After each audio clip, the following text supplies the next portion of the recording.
Alors, le Salvador est connu pour beaucoup de choses, bonnes et mauvaises. Mais l'un de ceux qui font toujours parler est sa gastronomie. Le pays possède une gastronomie qui, dire qu'elle est variée, est un euphémisme.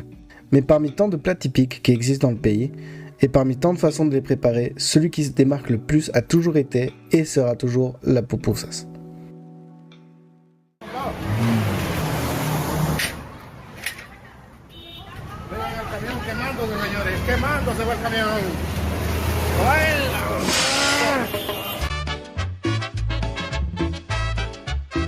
Y nos vamos todos a las fiestas de El Salvador.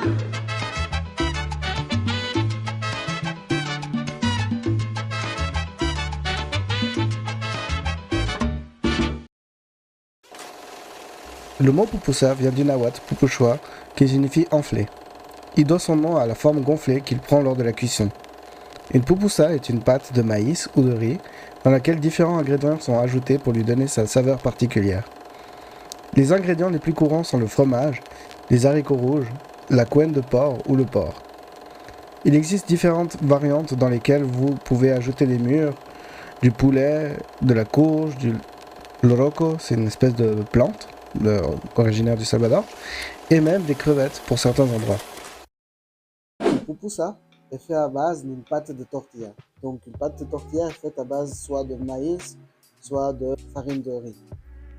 Il y aura deux textures différentes. Il y a certains qui se battent pour que le riz soit meilleur, le maïs soit meilleur. Ça, c'est le goût de chacun. Et du coup, à l'intérieur, ce qu'on va faire, c'est qu'on va ajouter justement des ingrédients.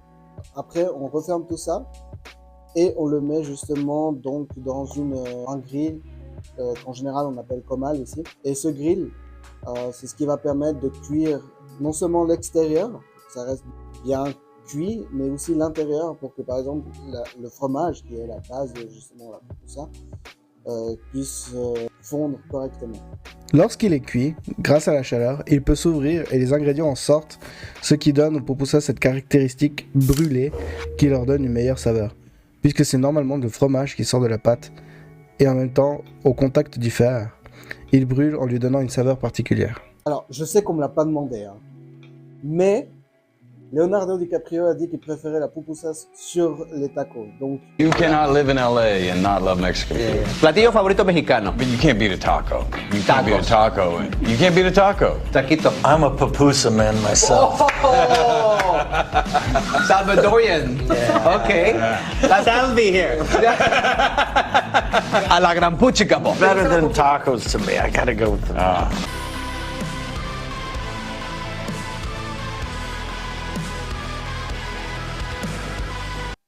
dire le niveau quoi, de la popularité, de surtout par exemple aux États-Unis, de sommet.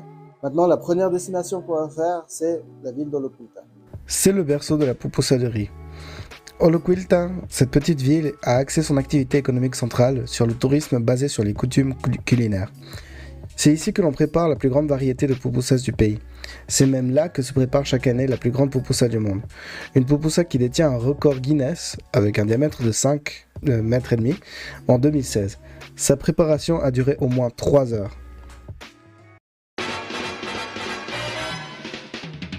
Donc là, on est arrivé à Oloquilta.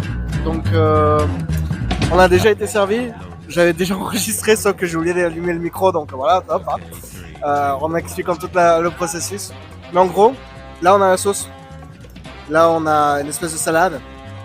Et puis, moi, je me suis déjà servi la quantité. J'aime pas trop me servir trop de ça parce que je trouve que ça, déjà de soi, ça a beaucoup de saveur. Donc là, j'ai 4 pupusas avec des saveurs différentes. J'ai déjà préparé le truc. Le principe, c'est que les pupusas, ils vont arriver toujours dans des plats où en fait, tu as un plastique qui les couvre et tout. Tu mangeras toujours, si tu es un touriste et que tu viens ici, tu mangeras toujours les pupusas avec les mains et non pas avec couteau et fourchette, sinon les gens ils vont voir bizarrement.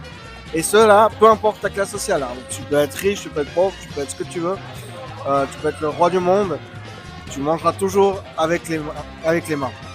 Donc c'est simple, tu prends, trempe dans la sauce, prends l'espèce de salade et bon appétit. Donc, toujours la boisson que j'ai déjà entamée un peu. à côté.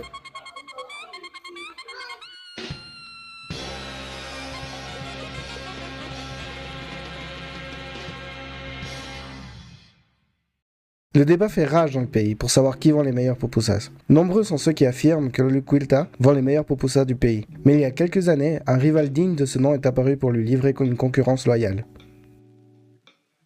Alors je prends le micro comme ça parce que justement, y a beaucoup de bruit aux alentours. Donc là, maintenant, on va manger des pupusas. Donc pour commander, en fait, le principe est simple. C'est, tu prends une carte comme ça, t'as un stylo, et tu commences à mettre la quantité. Dedans, t'as tout.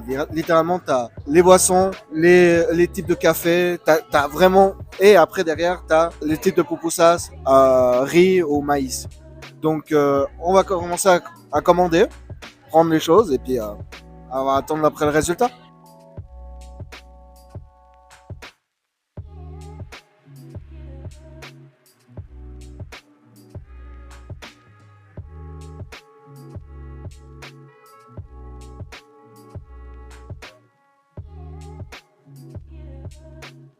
Alors, là, tu peux voir la différence justement entre la taille normale de ce qui est le pupusas, donc des saveurs différentes qu'on a demandé, et puis nous on a demandé celui-là, ça s'appelle la pupusa loca, c'est la plus grande version en fait, avec un mélange de toutes les saveurs en fait.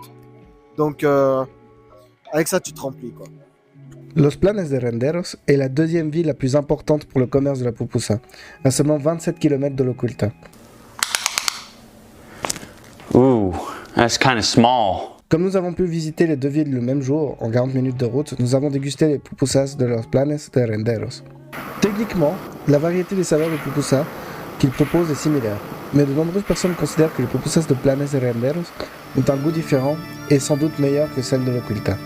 C'est à chacun de décider, mais l'avantage est que si vous visitez le pays, vous pourrez vous faire votre propre opinion en visitant les deux endroits. Ce qui en réalité n'est pas très difficile puisqu'ils sont proches l'un de l'autre.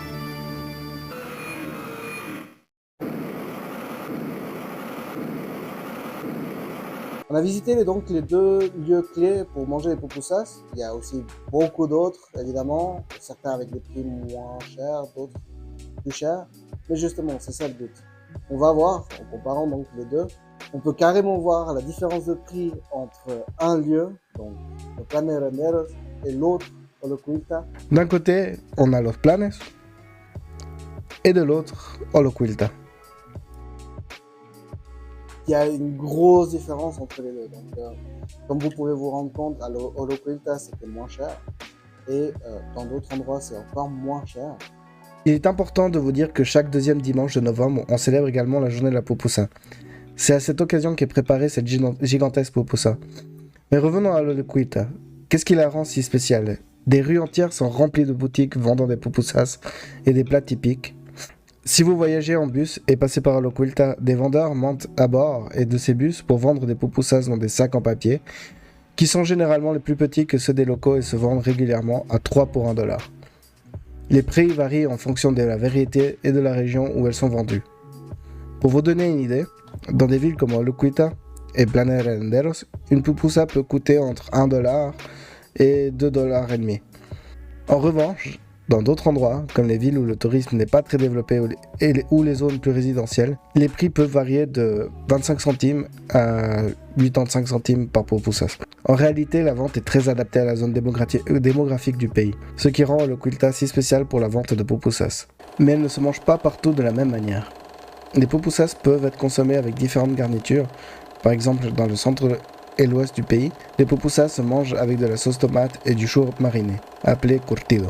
Mais dans l'est du pays, il y a des endroits où on les mange avec de la salsa inglesa, sauce anglaise, ou salsa negra, qui est une autre forme de les appeler, et même avec de la mayonnaise, en plus du curtido. D'autres variantes de pupusas ont été créées récemment et divisent la population, comme les pupusas au Nutella ou au chocolat, et même d'autres avec la poudre frite. De nombreuses personnes considèrent que ces nouvelles variantes de pupusas ne sont pas les meilleures idées et préfèrent les versions originales. Enfin, il y a également de notoriété publique au Salvador que certains endroits organisent des tournois de cuisine où la personne qui mange le plus de pupusas dans un certain laps de temps gagne différents prix. C'est un des premiers plats typiques que j'ai mangé quand je suis venu ici au Salvador. C'est aussi une des raisons de pourquoi je suis passé de ça. Donc j'ai pris 20 kilos justement parce que je mangeais beaucoup ce plat. Et le problème, tu peux se demander si justement c'est la principale cause de l'obésité ici. Le pupusas, c'est vraiment un plat qui est très typique en fait, de ce pays. Donc du coup c'est très facile de se dire hey, et si on mangeait les pupusas pour pas cuisiner, ça revient moins cher que cuisiner d'ailleurs des fois.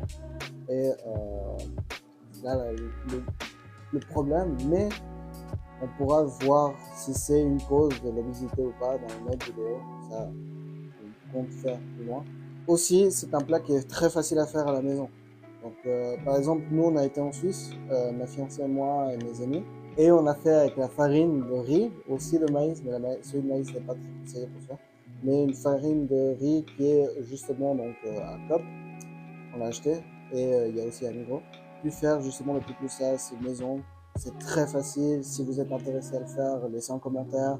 On peut vous donner la recette. On peut même faire un vidéo tutoriel de comment c'est fait une pupusas.